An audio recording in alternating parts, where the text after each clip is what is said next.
Hello hi అండి నమస్తే welcome back to mummies kitchen. ఇవాల్టి రెసిపీ వచ్చేసి నోటికి రుచిగా పుల్లగా ఎంతో టేస్టీగా ఉండే చింతకాయ పచ్చడిని ప్రిపేర్ చేస్తున్నానండి. వేడివేడి అన్నంలో ఈ చింతకాయ పచ్చడి వేసుకుని కొద్దిగా నెయ్యి వేసుకుని తిన్నామంటే చాలా టేస్టీగా ఉంటుందండి. ఇక లేట్ చేయకుండా రెసిపీలోకి వెళ్ళిపోదాం. నేను ఇక్కడ నీట్గా క్లీన్ చేసుకున్న చింతకాయలను తీసుకున్నానండి. ఇవి వచ్చేసి 1/2 కిలో వరకు ఉంటాయి.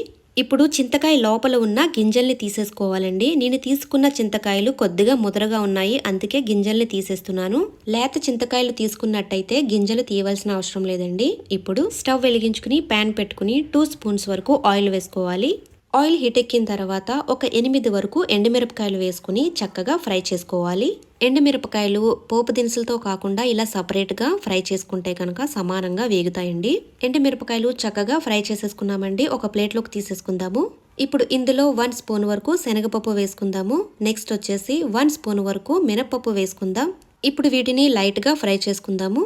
ఇలా లైట్గా ఫ్రై చేసుకున్న తర్వాత మెంతులు 1 స్పూన్ వరకు వేసుకుందాము. ధనియాలు వచ్చేసి 1 స్పూన్ వరకు వేసుకుందాం. జీలకర్ర 1/2 టీ స్పూన్ వేసుకుందాము. మెంతులు 1 స్పూన్ వరకు వేసుకున్నాం కదండి, చేదేమీ రాదండి. పులుపు ఉండే పచ్చళ్ళకి కాస్త మెంతులు ఎక్కువ వేసుకుంటేనే టేస్ట్ బాగుంటుందండి. ఇవి చక్కగా వేగిపోయిన తర్వాత 10 వరకు పచ్చిమిరపకాయలు వేసుకుందామండి. పచ్చిమిరపకాయలు వచ్చేసి లైట్గా ఫ్రై చేసుకుంటే సరిపోతుందండి. ఈ చింతకాయ పచ్చళ్ళలోకి కారం ఎక్కువే ఉండాలండి. కారం ఎక్కువ తినలేని వాళ్ళు కొద్దిగా తగ్గించుకుని వేసుకోండి. ఇప్పుడు ఇందులో 1/2 టీ స్పూన్ వరకు ఆవాలు వేసుకుందాము. ఆవాలు వేసుకుని ఫ్రై చేసుకున్న తర్వాత వెల్లుల్లి రెబ్బలు 10 వరకు వేసుకుందాము. ఇవి కొద్దిగా వేయించుకున్న తర్వాత మనం ముందుగా ఫ్రై చేసి పెట్టుకున్న ఎండుమిరపకాయలు ఇందులో వేసేసుకుందాము. ఇప్పుడు చింతకాయలు కూడా వేసేసుకుందాము. చింతకాయలు లైట్గా ఫ్రై చేసుకుంటే తడ ఏమైనా ఉంటే పోతుందండి. టేస్ట్కి తగ్గట్టుగా 1 స్పూన్ వరకు సాల్ట్ వేస్తున్నాను. 1/2 టీ స్పూన్ వరకు పసుపు వేసుకోవాలి. పచ్చళ్ళలో సాల్ట్ సరిపోకపోతే మళ్ళీ వేసుకోండి కొద్దిగా. ఇవి ఫ్రై చేసుకోవడం అయిపోయిందండి. ఇప్పుడు స్టవ్ ఆఫ్ చేసేసుకుందాము. ఇవి చల్లారిన తర్వాత మిక్సీ జార్లో వేసేసుకుని గ్రైండ్ చేసేసుకుందాము. మీకు వీలుంటే ఈ పచ్చడిని రోట్లో దంచుకుంటే ఇంకా టేస్ట్ బాగుంటుందండి. ఇప్పుడు పచ్చడికి పోపు పెట్టుకుందాము. 3 స్పూన్స్ వరకు ఆయిల్ వేసుకుందాము. ఆయిల్ హీట్ ఎక్కిన తర్వాత 1/2 టీ స్పూన్ వరకు మినపప్పు వేసుకుందాము. జీలకర్ర 1/2 టీ స్పూన్ వేసుకుందాము. అలాగే ఆవాలు 1/2 టీ స్పూన్ వేసుకుందాం. హింగువ 1/2 టీ స్పూన్ వేసుకుందాము. ఎండుమిరపకాయలు 2 వేసుకుందాము.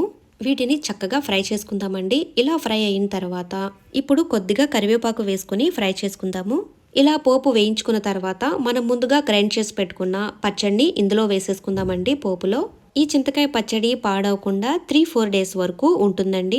ఇప్పుడు పచ్చడి అయితే రెడీ అయిపోయిందండి. ఒక బౌల్లోకి తీసేసుకుందాము. చూసారు కదండి, కమ్మటి రుచితో పుల్లగా కారంగా ఎంతో టేస్టీగా ఉండే చింతకాయ పచ్చడిని చాలా ఈజీగా ప్రిపేర్ చేసేసుకున్నాం కదండి. ఈ చింతకాయ పచ్చడిని మీరు ఒక్కసారి ట్రై చేయండి, మళ్ళీ ఇలానే ప్రిపేర్ చేస్తారు. రెసిపీ నచ్చితే కనుక లైక్ అండ్ షేర్ చేయండి, సబ్స్క్రైబ్ చేసుకోండి. మరిన్ని స్పెషల్ వీడియోస్ కోసం బెల్ ఐకాన్ ప్రెస్ చేయండి. Thank you for watching mummies kitchen Telugu.